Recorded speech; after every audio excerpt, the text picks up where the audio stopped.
Hello my friends, my name is Rich and welcome to Greatest Rock and Metal. On Greatest Rock and Metal I talk about what are for me the greatest rock albums, bands, gigs of all time. Based on listening to thousands of albums and going to hundreds of gigs over many years. Please press the red button to subscribe to the channel. It's free, it's easy to do and it won't take you very long. Thank you very much. Today, I have in my hands here, just arrived not long ago, hopefully, the new Iron Maiden album, Senjutsu. So, I'm going to unbox, we'll take a look at what's inside, and then, about a week later, but on this video, you will hear my thoughts on the album. Okay, so all in one video, the unboxing, and then I will film a little bit more a week later about my thoughts on this album. Now, if you've seen some of my previous Maiden videos, I have been a fan of Maiden from way back in the early 80s. Check out one of my previous videos to learn more about that. And this album is part of what I call the 2000s era of Maiden that kicked off all the way back in the year 2000 when Bruce and Adrian returned to the band with the Brave New World album and tour. And then since then we have had Dance of Death, A Matter of Life and Death, Final Frontier, and then in 2015 we had The Book of Souls. So it has been 6 years since we've had a new studio album. Now, to be honest, it never feels that long with Maiden because in between their studio albums they do their legacy tours where they will in effect focus on songs from their past. The more recent one being the Legacy of the Beast tour, which I was lucky enough to see in 2019. And then last year we got an album of that tour, from that tour. So there's always tends to be some new Maiden material every year or thereabouts. But because of COVID, things have got all messed up, and actually this album was recorded way back in 2019, I believe, and that they've been sitting on it waiting for the right time to release it and just deciding that, you know what, we're gonna get this released because time is just dragging on. They're still gonna go out on their Legacy of the Beast tour, a third leg I think that will be of their Legacy of the Beast tour in Europe next year, and I would guess that the Senjutsu tour, which is the name of this album, Senjutsu, will follow at the end of 2022 and into 23, but who knows at the moment. So let's get to it.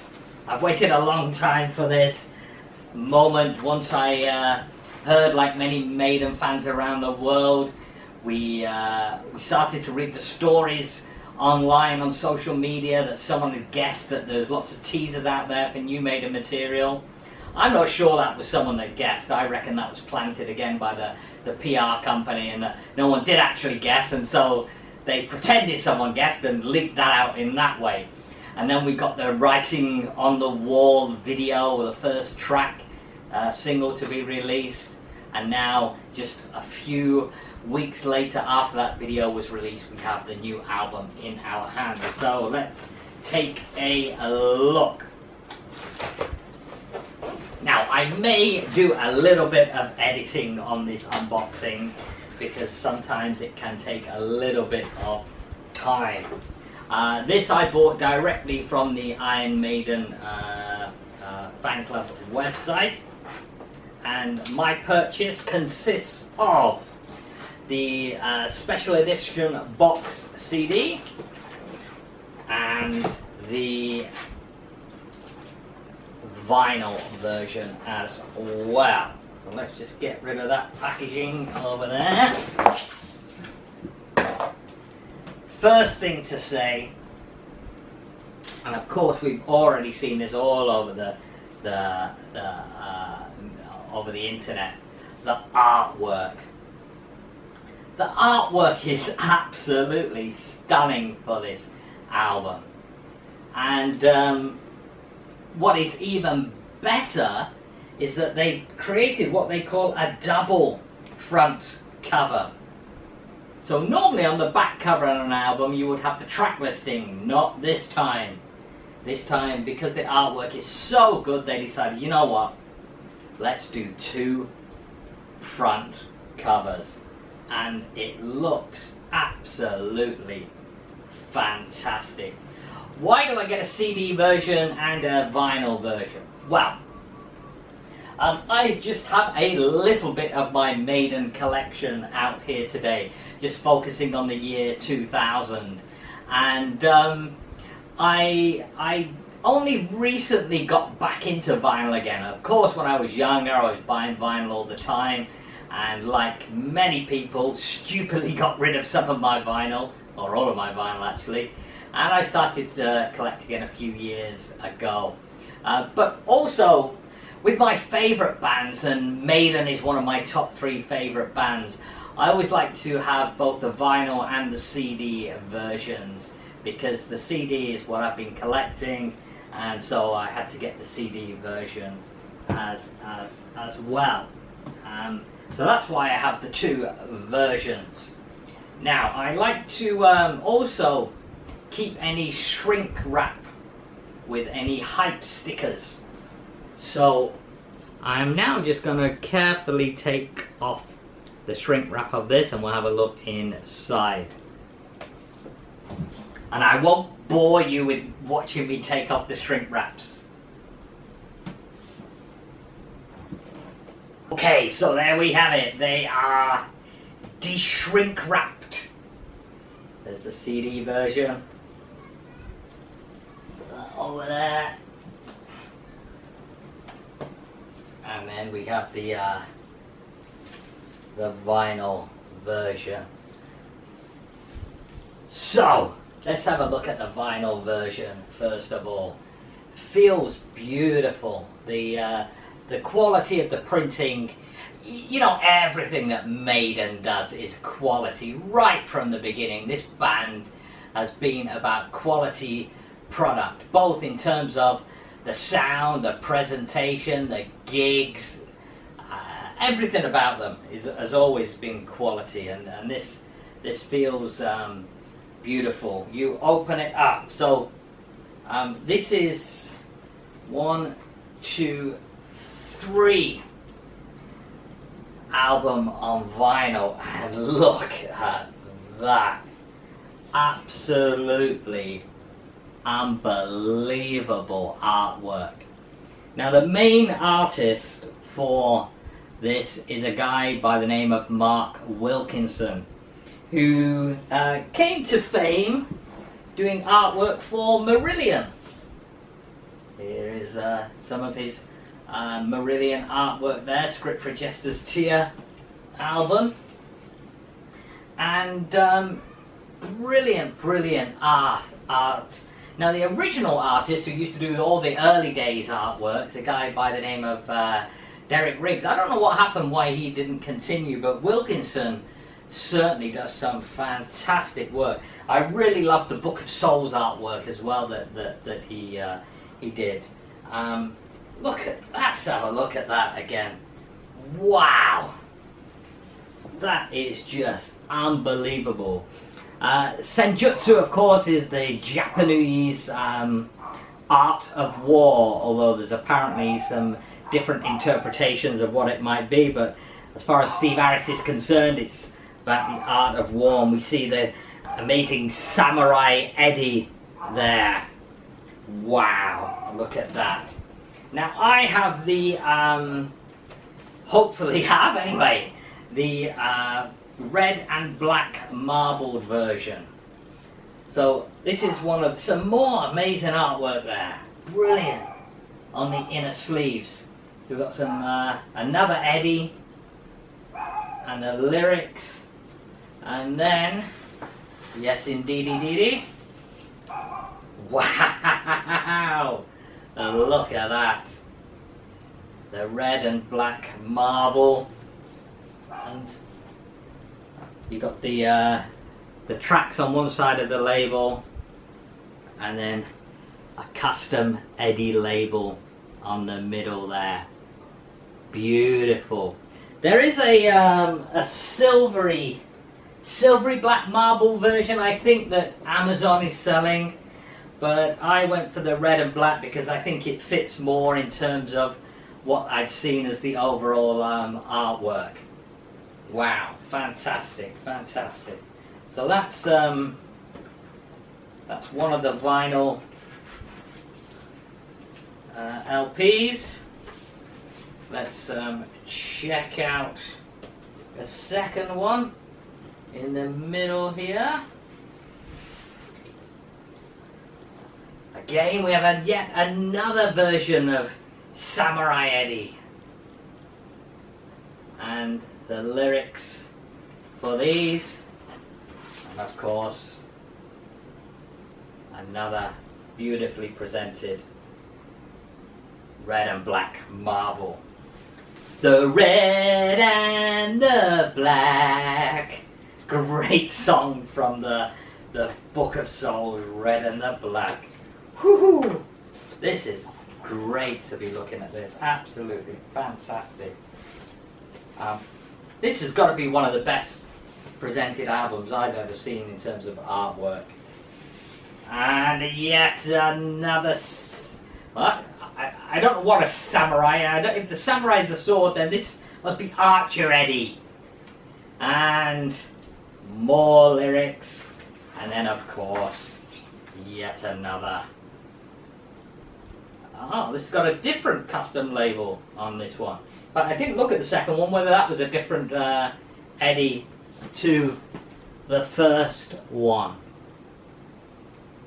So, I don't know whether they've got 3 different custom Eddie labels on the album. So let's just quickly look back at the second one again and see. No, we won't. I won't bore you with that. That will something for you to look at yourself if you buy the vinyl version. And then also we have the track listing there. Of course, we already know it's going to be a long album.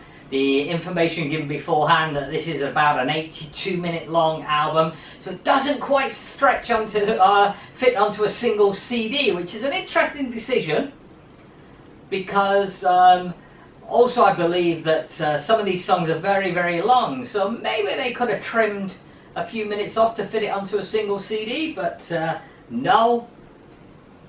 They recorded 82 minutes, they're gonna give us 82 minutes. And so, of course, then what we get is a double CD version. I really like what they've started to do with the boxes. You can get the standard CD packaging, or they do this kind of like deluxe box package, which they started with the Book of Souls, and then the live chapter of Book of Souls and Legacy of the Beast was also done in the box version, and they continued it on with this. So it presents a nice little book. Oh, and in fact, interestingly, I didn't notice. Let me look again on here at something. Ah, okay, so on the album version, the track listing is in English. But the vinyl version, I should say, they're both albums. Interestingly, on the back of this, it's been written in Japanese. And I guess also that is the album title in Japanese as well. Ah, interesting move. A little bit of a variance there. And then we open it up. And inside we get part of that amazing artwork that we've already seen on the vinyl version. and we've got basically then the lyrics reprinted, and the various eddies that we saw on the vinyl as well. Archer Eddie. Okay. The credits as well as the rest of the lyrics. And then here we have the titles of these songs in English and a couple of CDs nicely presented there. Beautiful. Absolutely beautiful. Wow. Whew. Well, that's the presentation. What about the music? Well, as I say, we've already seen and heard the video for the first track, Writing on the Wall. I will give you my thoughts on the album next, which will actually be in a week's time, but like I said at the beginning, I'm going to fit this all onto one video. Great, I cannot wait to get into this album, I really can't. It's had some great reviews already and some mixed ones, but I'll let you know my thoughts after we've taken a quick break. So let's take a look at rock albums by the pool.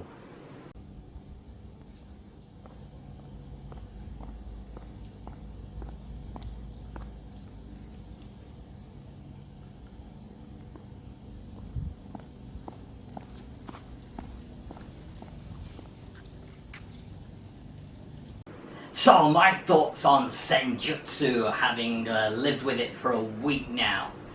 Well, first off, the production and the sound. It was produced by Kevin Shirley, who has done all of the 2000 era albums with Maiden. So it has a very consistent sound, consistent with all of those albums.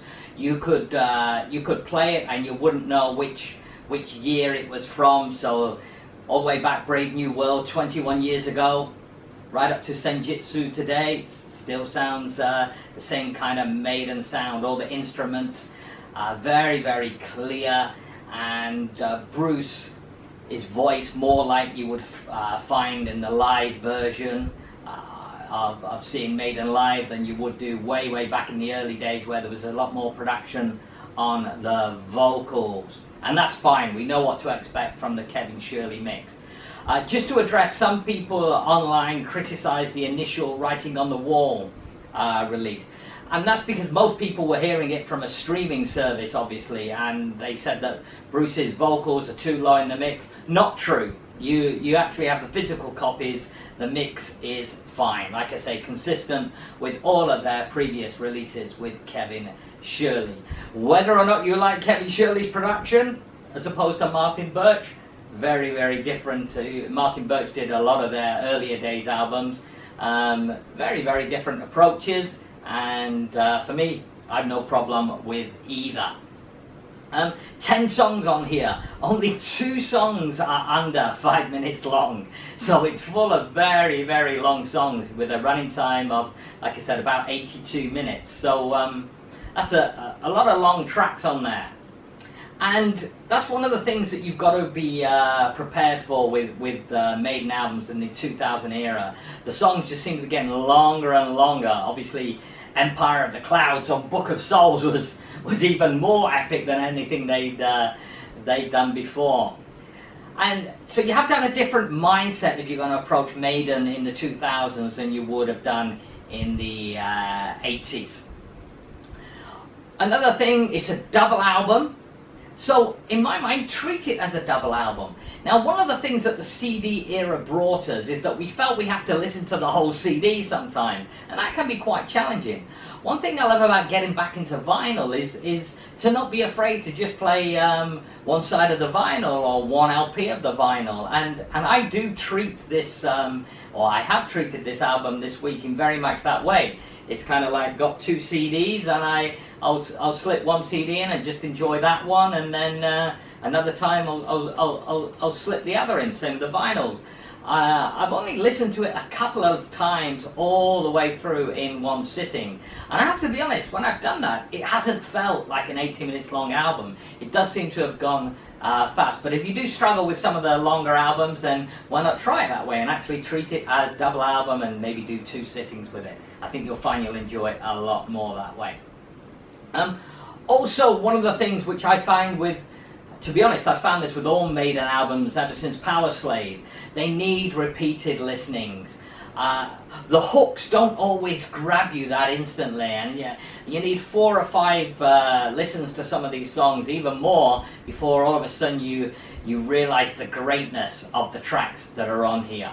Some do stand out a lot more instantly than that, but some of the, again, some of the longer ones need the repeated listens to really get into why they are such good tracks.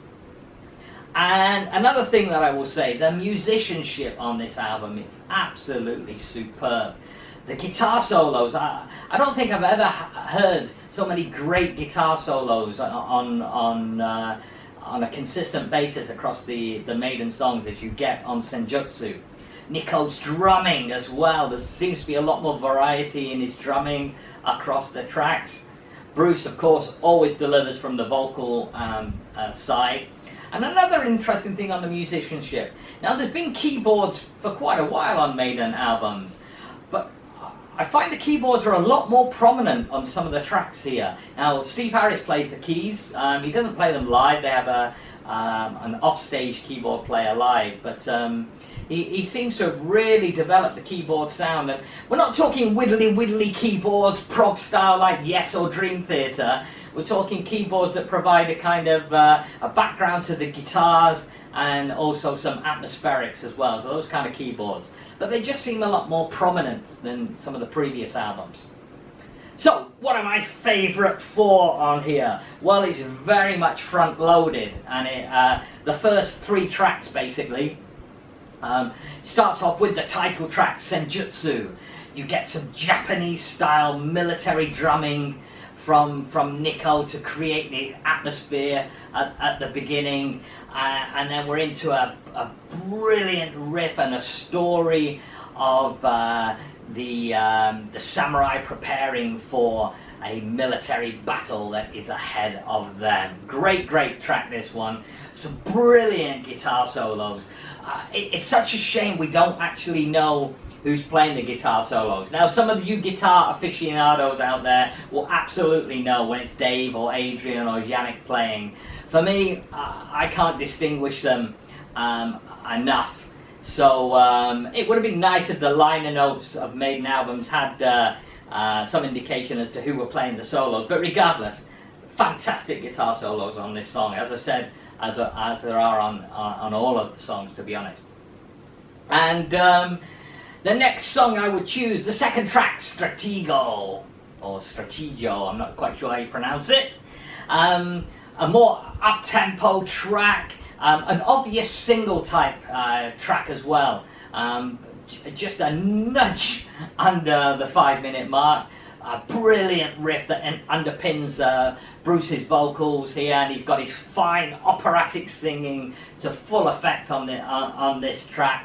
And it seems like this is a man who's about to face death in war. Now, it's not a concept album.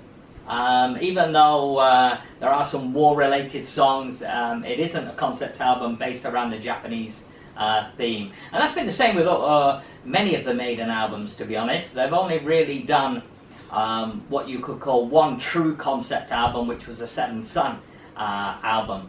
Other than that, they pick a concept for the artwork and maybe 1 or 2 tracks that relate to the artwork, and then you get different lyrical themes throughout. The next track I will choose is the first track that we were introduced to on this album, The Writing on the Wall. And what a great single this was to introduce the new album, because it's so different. Reminds me a little bit when they did Benjamin Brieg as the first track for A Matter of Life and Death. That had a very different kind of feel to a typical Maiden song. This one, it starts off with like a cowboy, a western cowboy almost type of intro on the acoustic guitar, and blues, very heavily blues influenced song. Really memorable riff and brilliant rhythm work, and Steve and Nico really shine on this song. Really loved their rhythm work on this track. It's an instant classic, a chorus that you're constantly humming in your head, or I have been all of this week, and really the standout song on the album. And then the final track that I would choose, and my favourite four, it's one of the epics. It's called Death of the Celts. And this is a 10-minute Steve Harris penned song. And in fact, about the songwriting, like I say, there's 10 songs on here. 7 of them written by Steve Harris, with contributions from others sometimes, or sometimes self-penned. So 7 from Harris, 4 of which Adrian Smith has been involved, and 3 Bruce Dickinson involved, and 2 Yannick Gers involved. So Harris very much, as always, the key songwriter, and this is one of his typical epics. It's got all the Maiden stuff that you would expect here. Starts off with the atmospheric-y type intro, then we get what's almost become like a trademark folky riff, where you can kind of almost dance along to it, and it very much feels like the Klansman Part 2, the Klansman taken from the Virtual 11 album, and Klansman has become a real classic in the Maiden set. Was fantastic on the recent Legacy of the Beast tour to see the Klansman back in the set again. Really love that as a studio and as a live song. I got no problem with the Blaze Bayley singing. And then we get the jig section, which will be brilliant live. Death of the Celts, I'm sure, is going to find its way into their live set. Steve and Nico, great rhythm work again, and once again some fantastic guitar solos. It's a typical Maiden formula, but it's a formula that works and sounds brilliant. And that's a good way to sum up the album, really. Like I said, this 2000 era of albums does seem to have a very much a formulaic feel to it, but it is a formula that works. It's a formula that still sees them selling out stadiums and festivals all over the world. And although I really like this album, like all of the recent albums, I'm sure once I've seen it live, it'll make a real difference. I find that again with the Maiden albums, the newer albums, that once you've experienced them live, they take on a whole new level, because Maiden will normally play 5 or 6 of their new tracks on the tour when they finally get round to doing the Senjutsu tour, which maybe the end of 22, maybe into 2023, who knows. So there you have it, a great album. If you've enjoyed Iron Maiden since the year 2000, you're gonna like this one. It's a worthy addition to the discography. If you have not, and you're very much into 80s Maiden, forget it. It's not gonna be for you, because it really just does fit in with that 2000 era. So there you have it, my own epic video on the release of the Maiden album Senjutsu. Thank you very much for watching. Please press the red button to subscribe to the channel. It's free, it's easy to do, and remember, as always, we rock!